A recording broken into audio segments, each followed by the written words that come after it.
বড় গল্প চুপ থাকার দেয়াল ভাঙা। নীলা ছোটবেলা থেকেই শান্ত স্বভাবের মেয়ে। বেশি কথা বলে না, তর্ক এড়িয়ে চলে। ২২ বছরে পা দেওয়ার পর সে বুঝতে শুরু করে, বড় হওয়া মানে শুধু বয়স বাড়ানা, নিজের জীবনটা বোঝাও। একদিন পরিবারে সামান্য একটি বিষয় নিয়ে ঝগড়া হয়। কথা বাড়তে বাড়তে হঠাৎ বাবা রেগে গিয়ে লাঠি তুলে নেন। এক মুহূর্তে নীলার কোমর আর তলপেটে আঘাত লাগে। নীলা অবাক হয়ে যায়। ব্যথা হয়, চোখে পানি আসে, কিন্তু মুখ দিয়ে কোনো শব্দ বের হয় না। সে শুধু ভাবে, বাবা তো কিছু বললে সবাই কি বলবে। সেদিন কেউ কিছু বলে না। বিষয়টা চাপা পড়ে যায়। কিন্তু শরীর ভুলে না। কয়েকদিন পর নীলার তলপেটে ব্যথা শুরু হয়। মাসিক এলোমেলো হয়ে যায়। ঘুমাতে পারে না, ভয় কাজ করে। শেষ পর্যন্ত সে একা একা ডাক্তারের কাছে যায়। ডাক্তার পরীক্ষা করে বলেন, এই জায়গায় আঘাত খুব ঝুঁকিপূর্ণ। ভেতরের অঙ্গেও সমস্যা হতে পারে। ভবিষ্যতে সাবধান থাকতে হবে। নীলা মাথা নাড়ায়, কিন্তু কাউকে কিছু বলে না। সময় গড়িয়ে যায়। নীলার বিয়ে হয়। সে ভাবে, নতুন জীবন মানে হয়তো সব পুরনো কষ্ট শেষ। কিন্তু বাস্তবতা অন্যরকম। শুরুতে সব ঠিক থাকলেও ধীরে ধীরে চাপ বাড়তে থাকে।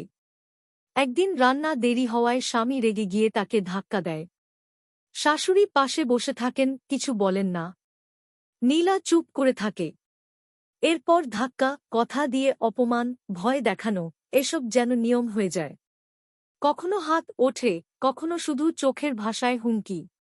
নীলা নিজেকে বোঝায়, এটা তো সংসার। সব ঘরেই তো এমন হয়। কিন্তু একদিন মারধরের পর তার পিঠ আর তলপেটে তীব্র ব্যথা শুরু হয়। দাঁড়াতে কষ্ট হয়। পাশের বাসার এক আপু বিষয়টা বুঝতে পেরে নীলাকে জিজ্ঞেস করেন। সব শুনে তিনি বলেন, শোনো, বাবা মা হোক বা স্বামী, কেউই মারতে পারে না। এটা শাসন না, এটা নির্যাতন। এই কথাগুলো নীলার বুকের ভেতর আটকে যায়।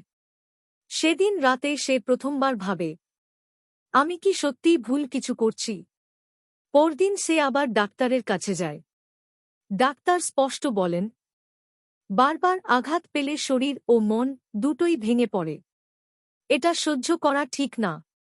সেদিন অনেক ভয় নিয়েই নীলা থানায় যায়। হাত কাঁপে, গলা শুকিয়ে আসে, তবু সে একটি জিডি করে। পুলিশ মন দিয়ে শোনে।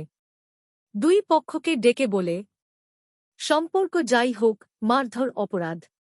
একজন প্রাপ্তবয়স্ক নারীর নিরাপত্তা সবার আগে। নীলা থানার বারান্দায় দাঁড়িয়ে হালকা বাতাস টের পায়। মনে হয় অনেকদিন পর সে ঠিকভাবে শ্বাস নিচ্ছে। সেদিন নীলা বুঝতে পারে, চুপ থাকলে কষ্ট বাড়ে, কথা বললে পথ খুলে। সহজ করে বোঝা দরকার। বড় মেয়ে বা স্ত্রী মানে কেউ কারো সম্পত্তি না। বাবা মা, স্বামী, শ্বশুরশাশুড়ি কারো মারধরের অধিকার নেই।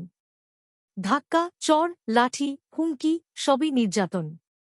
শরীরের ক্ষতের মতো মানসিক ক্ষত গভীর হয়।